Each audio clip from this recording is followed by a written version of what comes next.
Today, I'm really excited for two main reasons. Emma Martin, former Data Protection Commissioner of the Channel Islands and now Chief Commissioner for the DMC, has joined today. Hello, Emma, and welcome.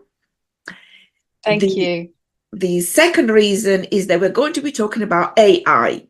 This is a topic that it's on everybody's mind. There is a lot of noise about it. I came across a post on social media the other day encouraging the C-suite to elevate their game with AI integration.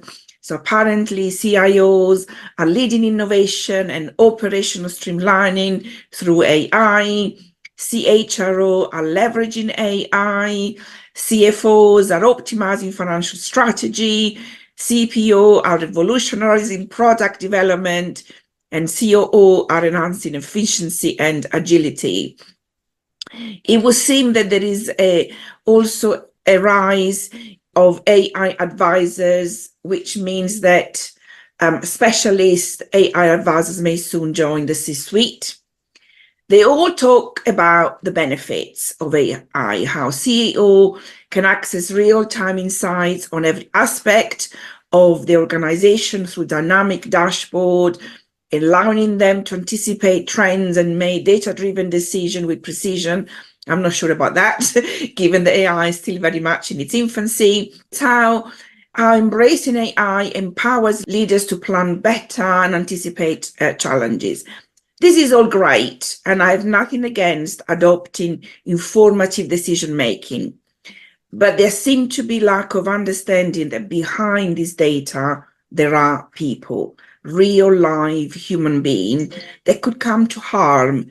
And this reckless approach to AI actually makes me shiver, especially when I think of children. I know, Emma, that you're also very passionate about data protection and educating people. And I'm so glad that you have decided to join me in my mission of generating awareness on this matter. So what are your thoughts on AI? Well, firstly, thank you so much for the invitation, Christine. It's lovely to join you here today.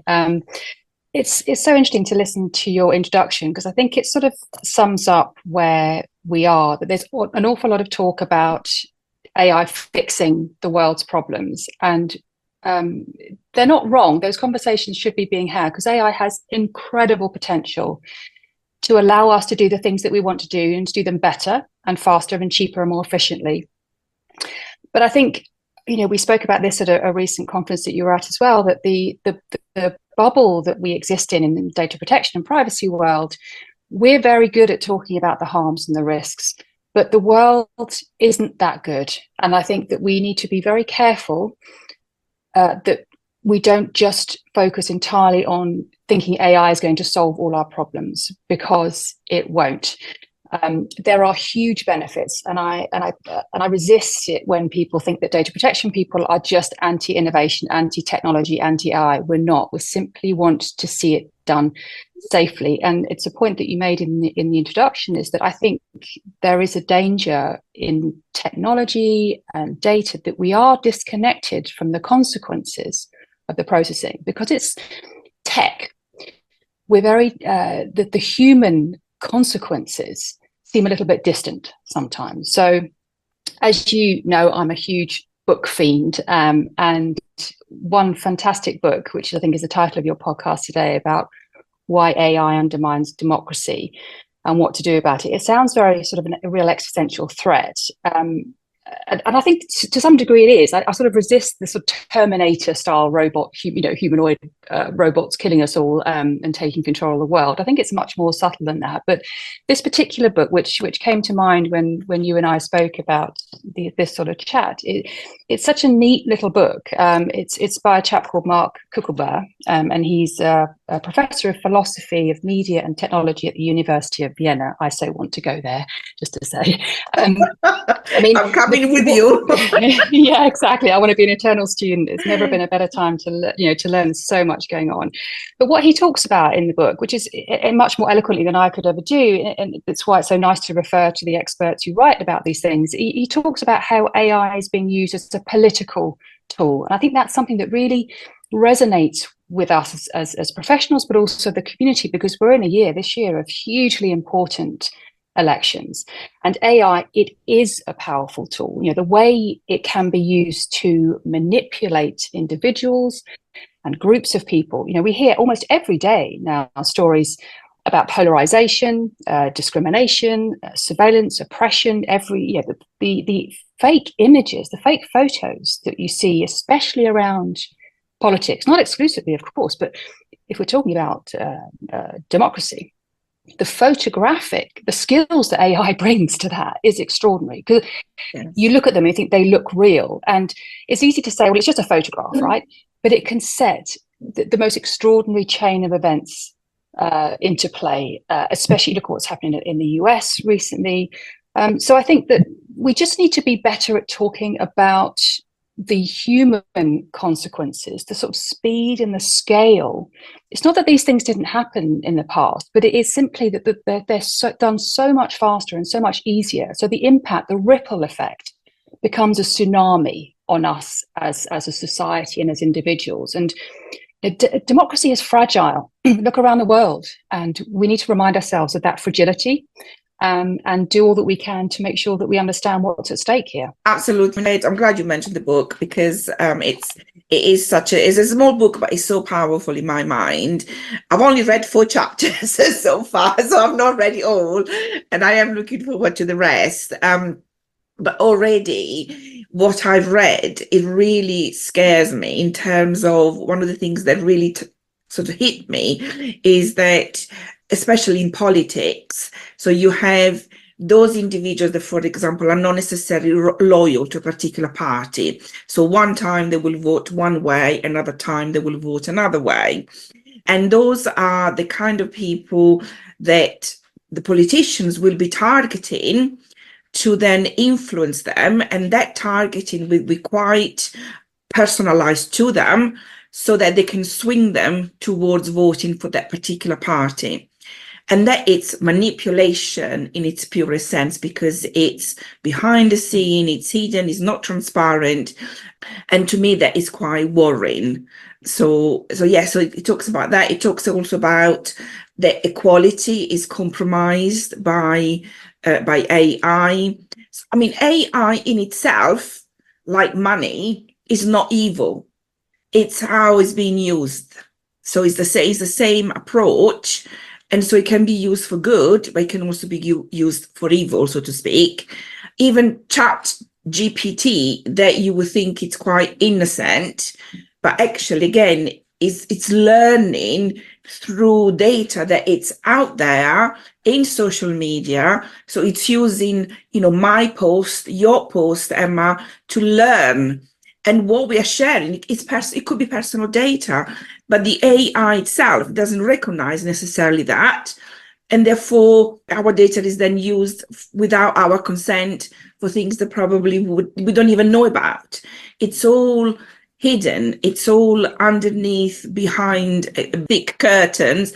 And so there is then transparency also, it's in jeopardy. I think there is a lot to think about, and how AI, it's in the hands of the big tech and big data, and they could also therefore swing things a certain way. And then we're moving farther and farther away from democracy and much more into an authoritarian political environment, and how invasive it is. I mean, if I just think of what's happening with my husband's work, so they now want to put in his van, so he goes out in various quarries to test material, and they want to put in his van a device that will measure.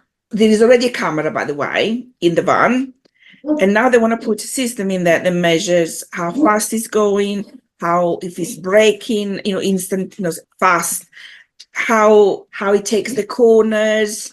So basically, they're going to be scoring him against a score of 100. So that will also be used then in his performance reviews. Is going way and above beyond what is required. I appreciate that obviously safety it's important, but it can be done in other ways. It doesn't have to be that invasive. It feels very privacy invasive, considering that it also has private use or personal use for the van. And sometimes I'm in the van as well, so I shouldn't be tracked or monitored anyway.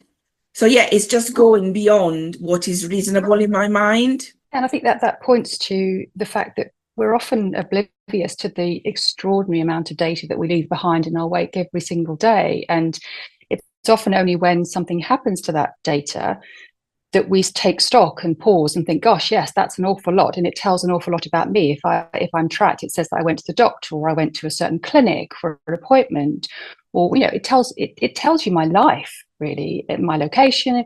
And this is why when that data is used in a way that is opaque for citizens, it's not easy to engage with the potential harms. So we see it as very sort of ephemeral, something, you know, we even use ephemeral language, you know, data is in the cloud. What does that mean? You know, data is really, really tangible, and we need to start thinking it in that way, because then we better understand the potential harms. You know, and just looping back to what you say about authoritarian states and democracies and so forth, I found some stats recently which really, I was really shocked at. I had no idea that 70% of the world population now lives in an autocracy, compares to 49% in 2011. That's from the Democracy Report 2022. So we are going backwards.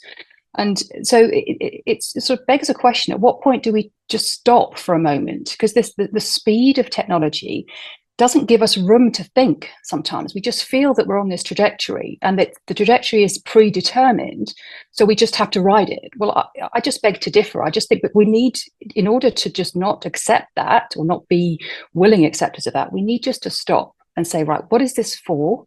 Who's in control? You know, you talked before about the fact that technology is doing its own, it does its own thing because we tell it to. It's right. It's not sentient. It's not a thinking being. It's doing something that it's been told to do. So the question we must ask ourselves is, who's telling it, and what are they telling it to do? And I don't point the fingers to technologists and say you're trying to, you know, be the evil dictators of the world. I think some of these consequences are entirely unintended, but that doesn't really excuse it. There's still consequences, and there's still harms on us. So I think, you know, in the past, not too long ago, we used to be exercised about the way the technology was perhaps trying to sell us more stuff, right?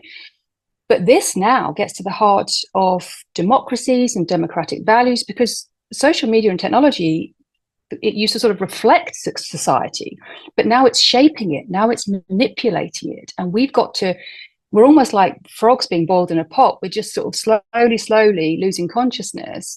Well, maybe it's time to jump out of that pot and say, well, I'm not entirely sure I like the trajectory, because the trajectory is what we decide it to be, right? It's not something that's just happening. So I think we need to take a little bit more control. That means having more honest conversations, expanding these conversations beyond technologists, beyond data protection and privacy people, to the whole. People talk about this a lot, you know, the public conversation, and it's really difficult to get that traction. Of course it is, but that's what we need. We need the world to engage with this in the way that they have done with the environment. You know, not that long ago, it was a very specialist group of people talking about climate change. Now it's everybody. So what happened? That wasn't a law that changed. It was people's consciousness, people's engagement with the issue. We need the same for data. Yes, absolutely. And I think what we've reached a point in today's date where we are so used to change, because it's happening all the time, that we stop questioning it and we just accept it. I think you've hit the nail on the head, is that we need to ask questions. We need to stop and ask questions and inquire and be inquisitive, and stop being so accepting of change, not necessarily because it's bad, but because we need to understand it. It needs to be understood. It needs to be, and all of the ramification of it needs to be transparent in order for that change to take place. So Emma, thank you ever so much for joining me today, and I hope to see you soon again. Thank you, Christine. It's been a pleasure.